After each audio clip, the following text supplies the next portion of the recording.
जुल्म के ज़ाब्ते हम नहीं मानते, जुल्म के ज़ाब्ते हम नहीं मानते, जुल्म के ज़ाब्ते हम नहीं मानते, जुल्म की ज़ाब्ते हम नहीं मानते, जुल्म की ज़ाब्ते हम नहीं मानते, जुल्म की ज़ाब्ते हम नहीं मानते, जुल्म के ज़ाब्ते हम नहीं मानते, जुल्म के ज़ाब्ते हम नहीं मानते। सुनाई नहीं, कोई माड़ी फरियाद नहीं। सारे अफसर को गई, सारे अफसर को दरखास्तां दित्तियां, दो त्रै फेरे किते, कोई उन्हें मुल बरामद नहीं करने।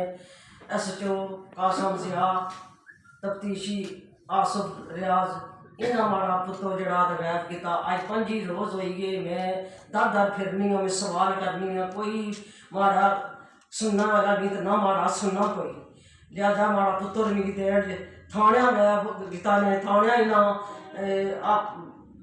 उत्थे सा अस्पताल दाखिल कराया सा। अस्पताल ये बच्ची तक नहीं आए, आंदा ने बरामद किया ने मूड़ी 12 दिहाड़े जड़ा इन्हें रखा जा थाने।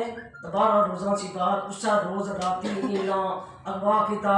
अगवा ना पर्चा इन्ना आपने को कोई नहीं दिता। मैं सारा फिरी, मैं अदालतों भी गई, अदालत जो आर्डर दिता परचे ना, उसने उस ये नहीं आख्या जे मां परचा ने अगवा किया या नहीं किया।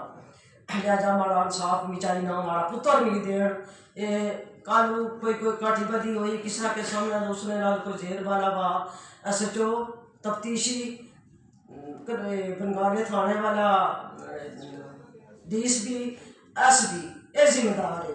ये इन्होंने कार इन्होंने इतना भी कितनी दफा गई और उन्होंने कोई पता नहीं SHO आना सही पता कोई नहीं। उन्हें क्यों नहीं पता जब उसने कोर्ट सा SHO ने कोर्ट किस तरह एक मरीज सा अस्पताल दाखिल सा, और मरीज किस तरह वो ताला तरोड़ी अवलाद न तब बाहर दिखता, तो उसकी कोई गैर किया। ये सब प्लानिंग बनाई, बेकिया पैसे कि जो कुछ किया सौदा किया हमारे पुत्रा ना, ये उसकी पता उसी मारे नाल इतनी बड़ी दुश्मनी की, इतनी 70 साल नहीं गई हो। मैं ये जब वाकयात नहीं तक जरा मारे नाल वाकयात SHO किया तफ्तीशी किया।